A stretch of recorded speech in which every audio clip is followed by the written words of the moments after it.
4 of the 48 pupils hospitalized for suspected food poisoning in New Eersterust near Hammanskraal are still being treated. The children from Rapelego Primary School were rushed to different medical facilities this week after they allegedly consumed chocolate that was apparently sold by a grade 7 pupil at the school. The incident, of course, is the latest in a string of tragedies, including one where 6 children died in Naledi in Soweto after they allegedly consumed contaminated food bought from a local spaza shop. Watching the situation near Hammanskraal is our reporter, Nonhlanhla Ntshingila, who joins us now live from Rapelego Primary School. That's the institution at the center of what took place.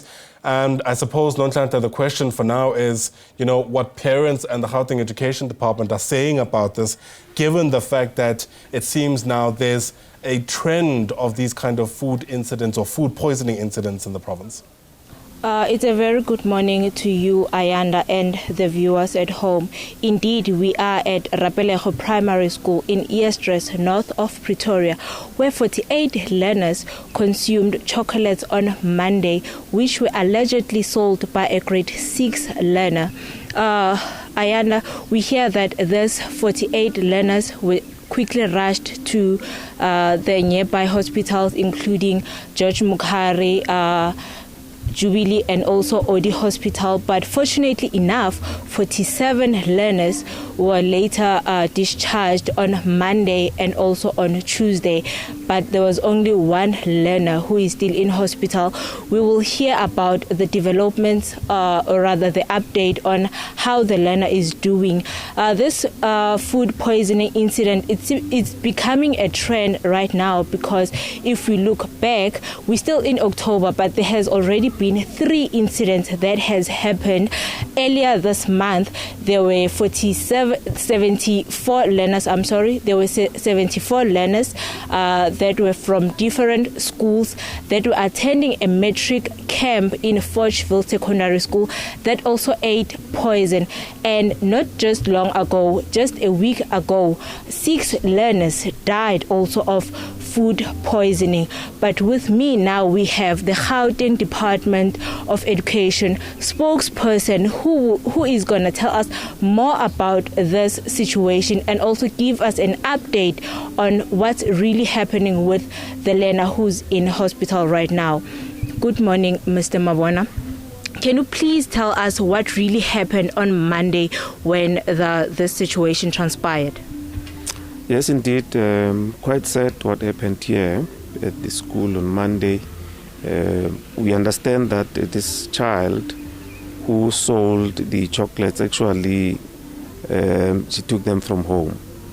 That's the information we got from the school, that the uncle brought the chocolates. Allegedly, he bought them somewhere on his way home around town, Pretoria, and brought them home, and they had them during weekend. We understand, and then the child then brought some to come and sell at the school, and that's where we then experienced a problem of the children that we had to rush to different medical facilities. And fortunately, there were those that were just observed and released on the day, that is on Monday, and they are back at school now.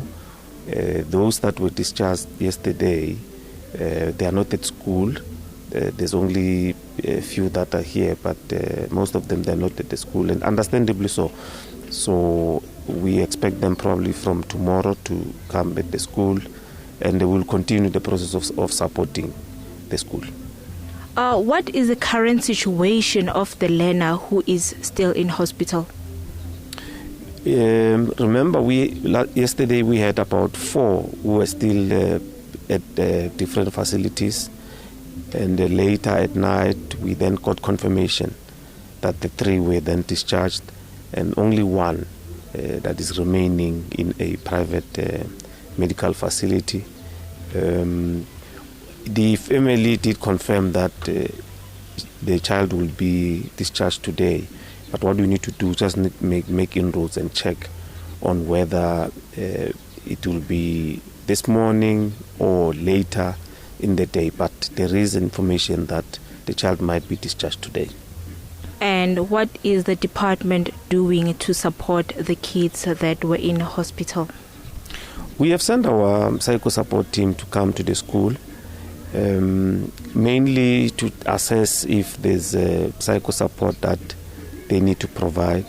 But more so, we took a decision, between ourselves and the Department of Health to say we need to do awareness program, school health education, which encompasses us educating on food management, nutrition, how do you manage food, how do you detect that food might have challenges so that you don't consume, and where to buy, where not to buy. Because at this level you need to educate, because this is it's a primary school. You need to impart knowledge and make sure that children understand. So we'll be continuing with that program at this school and all other schools in the area. So far, Mr. Mabona, did you discover anything about these chocolates? Because we understand that there's been an ongoing investigations on what is really happening. No, we understand that the uncle and the family went to the police already, and samples were given to health authorities, so they will have to provide necessary tests, and they will update us on the work that they are doing. So we will focus on what is in our payview. As you can see, that curriculum delivery continues. Children are in the classes. We continue with the curriculum delivery. Mr. Mabona, this incident, the food poisoning thing, is becoming much of a trend, more especially in Gauteng. This is the third incident, and we're still in October. It's only the 16th of October, but we're already having the third incident.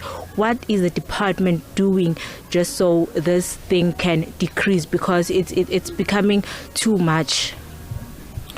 No, we just need to work together with governance.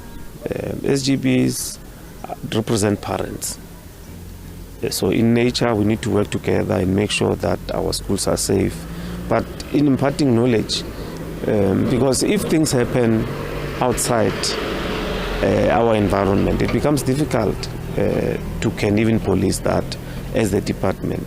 But the only thing is to impart knowledge and make sure that, SGBs, we work with them, they understand.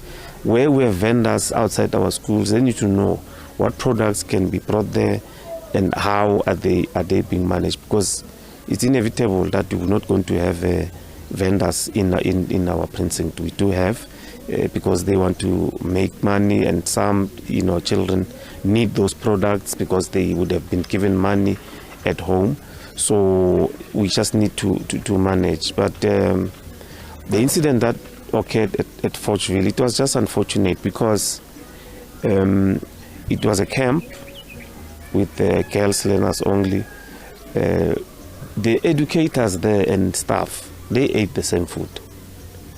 And initially, learners that were impacted were about 40. But we understand when we visited the school that the 80 learners also went into the transportation that went to the hospital. Some anxious of what is happening, because that's the report that we got. Because on arrival at the hospital, they didn't even, waste much time with them because they were fine. So it was just an alarm that was caused. The number 73, yes, what was many, but those that were impacted were about 40. And we are waiting for the tests on whether is it the food or is there anything that learners would have went through. Because the educators ate. I mean, when I visited the camp, they had dinner there. All other children, because they were back, they were discharged, all of them. They were eating, that food. Educators were eating. They even invited me to say, you can join us and eat the food. There's nothing wrong. I visited the kitchen where the food is cooked, well-managed kitchen, and the service provider is a parent. So the parent will have the best interest of the children at heart, because among others, there's children of theirs who will be eating that food. So We'll await for the tests so that the health professionals can indicate on whether was there anything wrong with the food, or probably there was something that was troubling those children. Thank you so much, Mr. Mabona, for your time. That was the department's spokesperson, Steve Mabona, giving us the insight of what really happened. Ayanda, like you heard, he also gave us information as to what really happened at the Foshville Secondary School, whereby it was only 40 learners that were impacted instead of 74 learners. For now, we will keep on tracking the story and see what happens. We're going to talk to the parent and also talk to the SGB members to see what really happened, and also what are they hoping to get from the department to make means to decrease this kind of situation.